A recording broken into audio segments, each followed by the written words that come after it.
لا حول ولا قوة إلا بالله العلي العظيم أعوذ بالله من الشيطان الرجيم بسم الله الرحمن الرحيم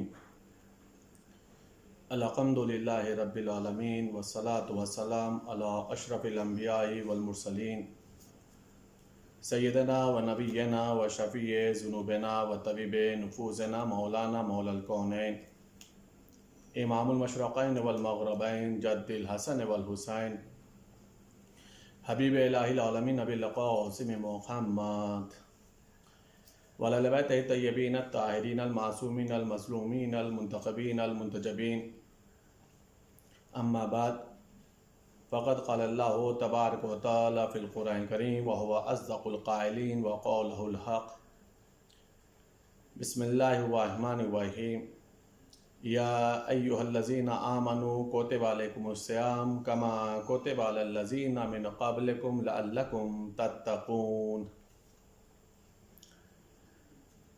محترم ناظرین اکرام و سامعین اکرام، رمضان مبارک کے سلسلے سے یہ 5ویں تقریر ہے جو دینی مسائل، آداب اسلامی اور احکام اسلامی کے سلسلے سے ہماری گفتگو ہو رہی ہے۔ اس کے پہلے کی 4 تقریریں آپ حضرات سماعت فرما چکے ہیں۔ ہمارے مسائل کی جو گفتگو ہے وہ اب اس موضوع پر ہو رہی ہے کہ مبطلات صوم کیا چیزیں ہیں، کن کن چیزوں سے روزہ باطل ہو جاتا ہے۔ اس میں پہلی چیز ہے کھانا اور پینا۔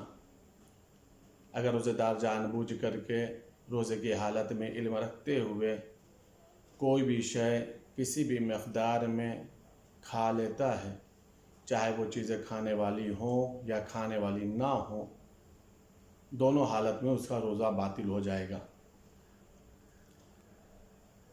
انہی مسائلوں میں چند مسائلوں کو اور اضافہ کرنا ہے۔ اگر روزہ دار کے منہ میں پانی آ جا رہا ہے، چاہے وہ ترشی وغیرہ کی ہی وجہ سے کیوں نہ آتا ہو، اگر روزہ دار منہ کا پانی نگل لیتا ہے، جسے ہم لعاب دہن کہتے ہیں، اگر وہ نگل لیتا ہے تو ایسی حالت میں اس کا روزہ باطل نہیں ہوگا۔ اگر ایک روزہ دار کو پیاس کی اتنی زیادہ شدت ہو جائے، اس قدر تکلیف ہو جائے پانی کی وجہ سے کہ اسے پانی پینا ہی پڑے گا، اور اگر وہ پانی نہیں پیتا ہے تو امکان ہے کہ فوت ہو جائے، اس کو موت آ جائے، انتقال ہو جائے، یا پھر اسے بہت ہی زیادہ مشقت اٹھانی پڑے، بہت زیادہ تکلیفوں سے دوچار ہونا پڑے، تو ایسی حالت میں وہ روزہ دار اپنا روزہ توڑ سکتا ہے، یعنی پانی پی سکتا ہے اپنی جان کو بچانے کے لیے۔ لیکن پانی بھی اتنی ہی مقدار میں پیے گا جتنا اس کی ضرورت ہے، یا یہ کہا جائے جتنے میں اس کی جان بچ سکتی ہے۔ لیکن بہرحال روزہ تو باطل ہو جائے گا۔ اس کے بعد شریعت کا مسئلہ یہ ہے اس کے لیے کہ جتنا بھی وقت بچا ہے، جتنا بھی ٹائم بچا ہے، اتنا ٹائم وہ ان تمام چیزوں سے پرہیز کرے گا جن چیزوں سے روزہ باطل ہو جاتا ہے۔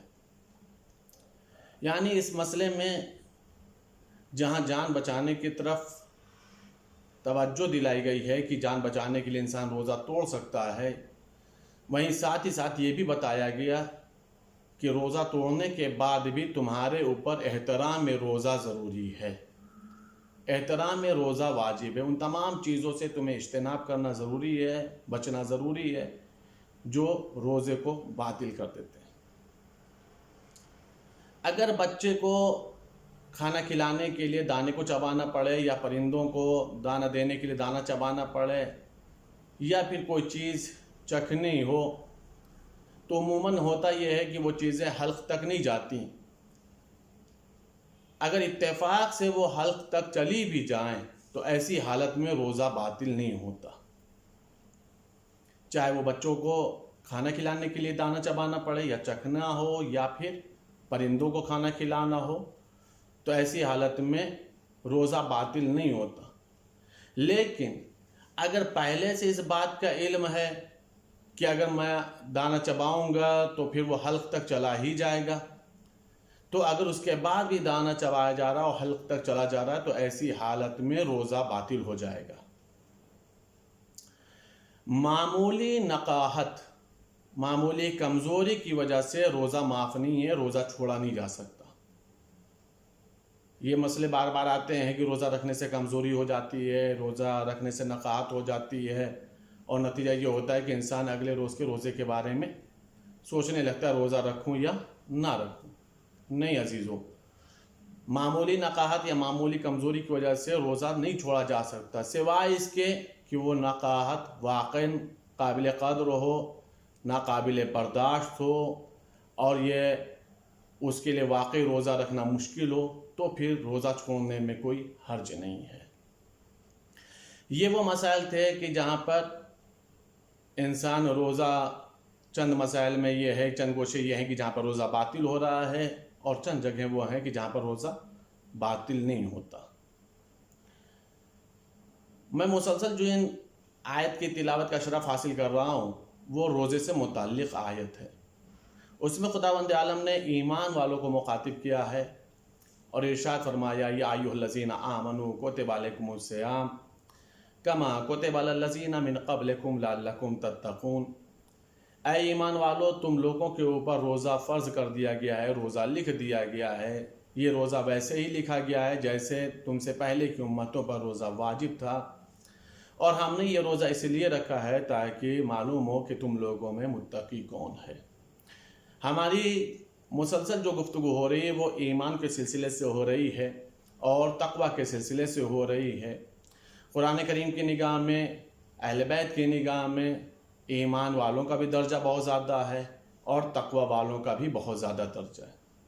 تقوی والے کے لیے تو بس ایک ہی قرآن کی آیت کافی ہے تاکہ اس سے انسان اندازہ لگا سکتا ہے کہ متقین کا درجہ کیا ہے، یا اللہ کی نگاہ میں متقین کی عظمت و منزلت کیا ہے۔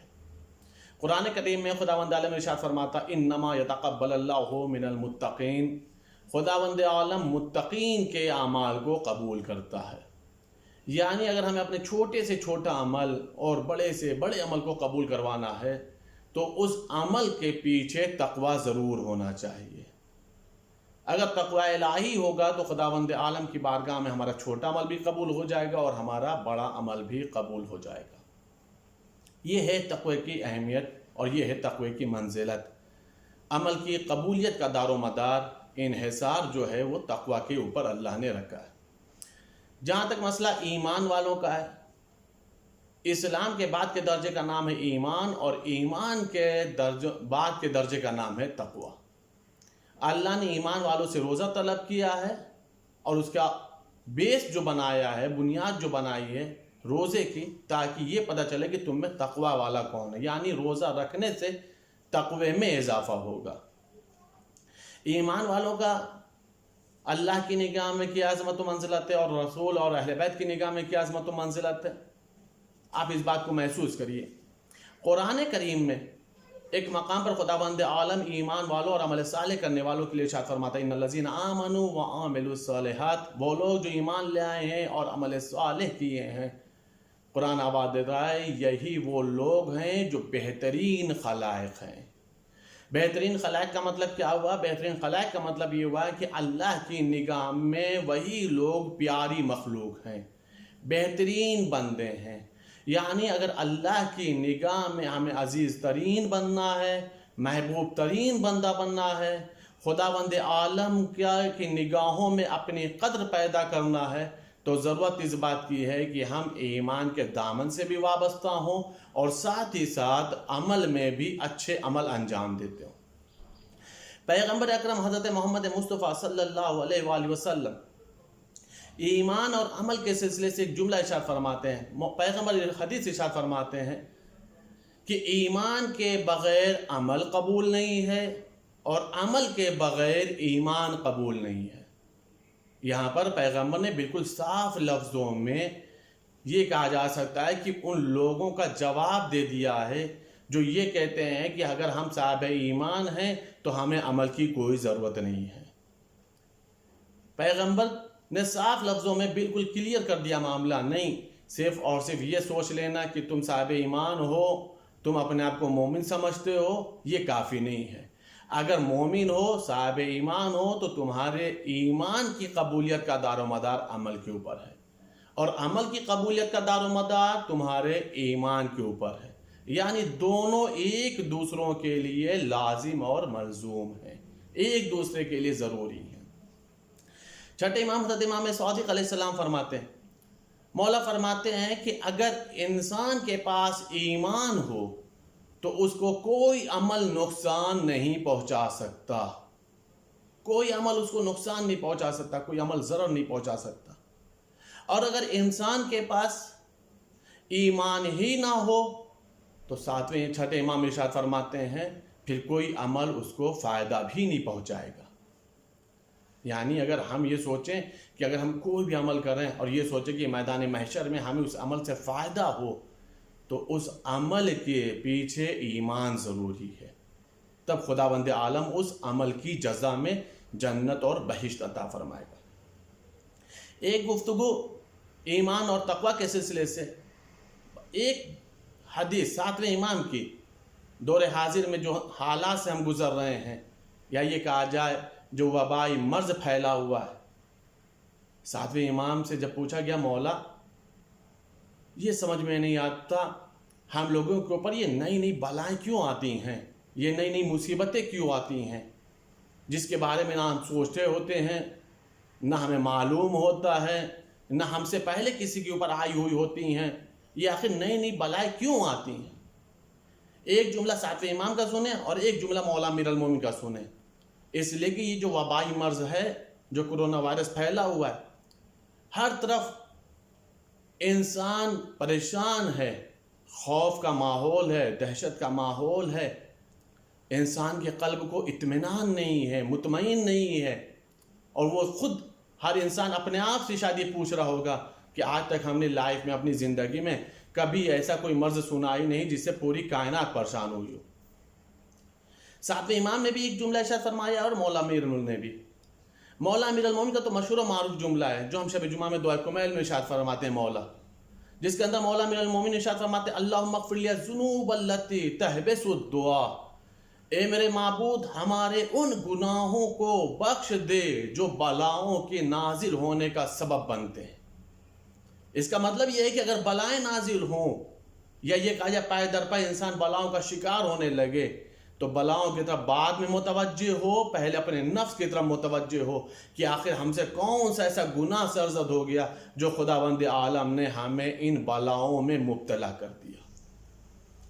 جب ساتویں امام سے پوچھا کہ مولا یہ نئی نئی بلائیں کیسے آتی ہیں، کیوں آتی ہیں مولا، جو ہم نے پہلے کبھی سنا نہیں ہوتا ہے، ہم سے پہلے کوئی اس بلاؤں میں مبتلا نہیں ہوتا ہے، آخر ان بلاؤں کے ہم شکار کیوں ہو جاتے ہیں؟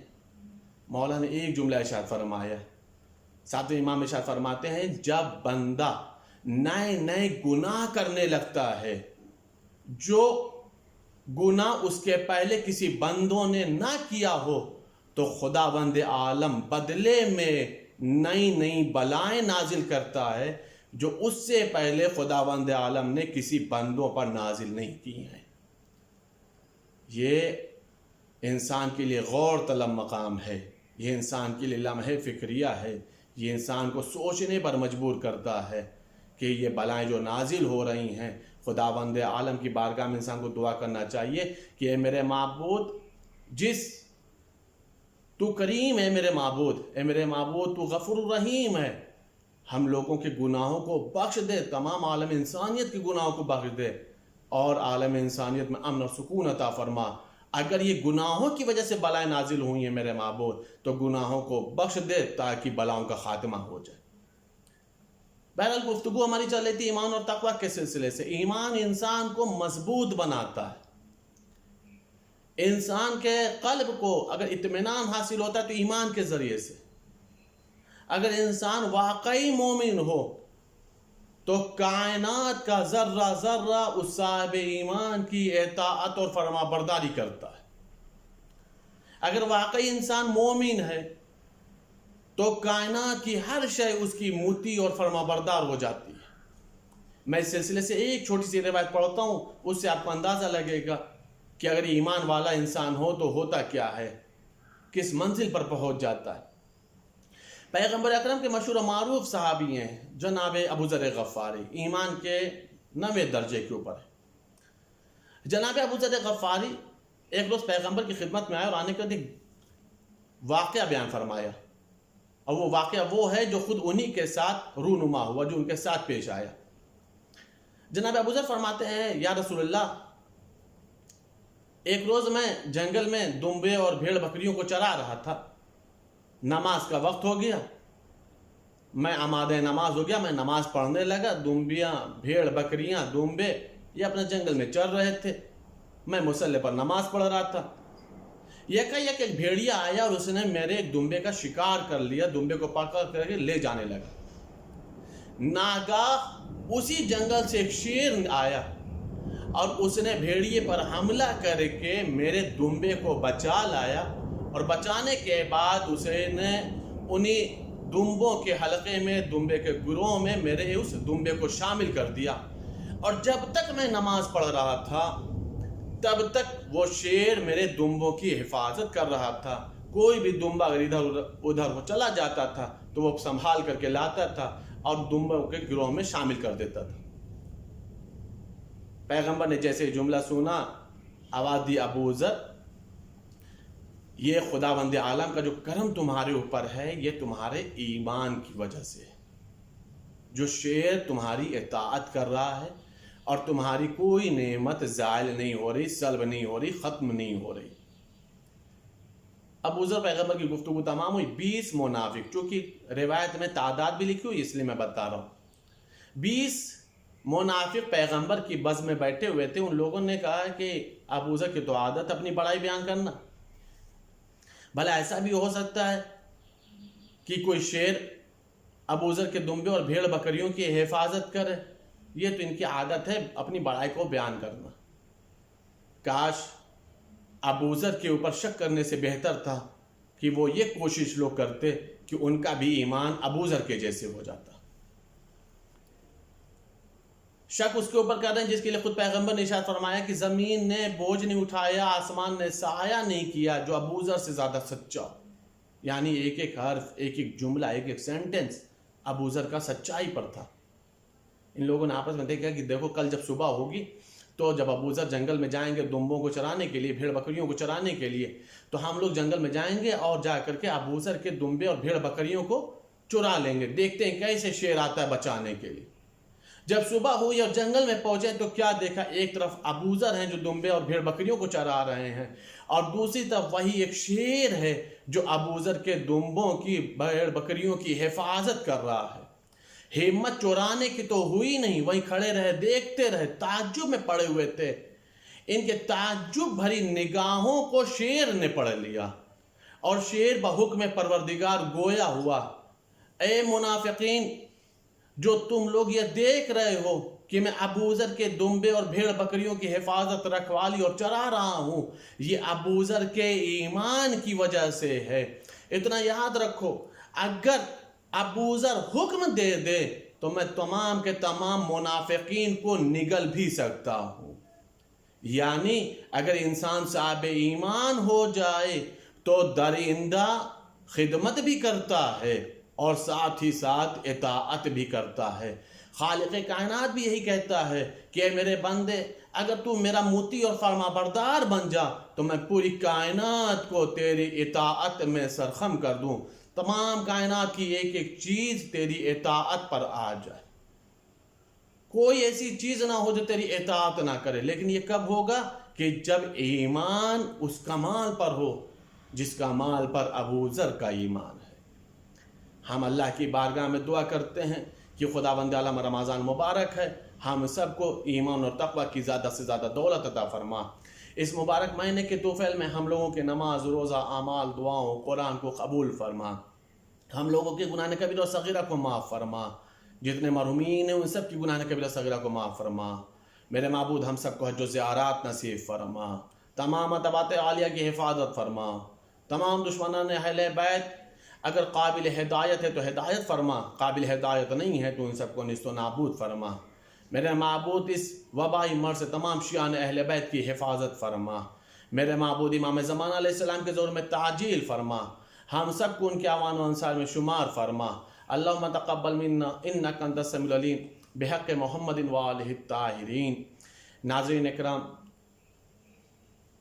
اگر آپ لوگوں کو ہمارے مسائل میں کہیں کنفیوژن ہو یا آپ لوگوں کو کوئی مسائل پوچھنے ہوں تو آپ ہمارے نمبر کو اپنے موبائل میں فیڈ کر لیں، سیو کر لیں، 9511665531۔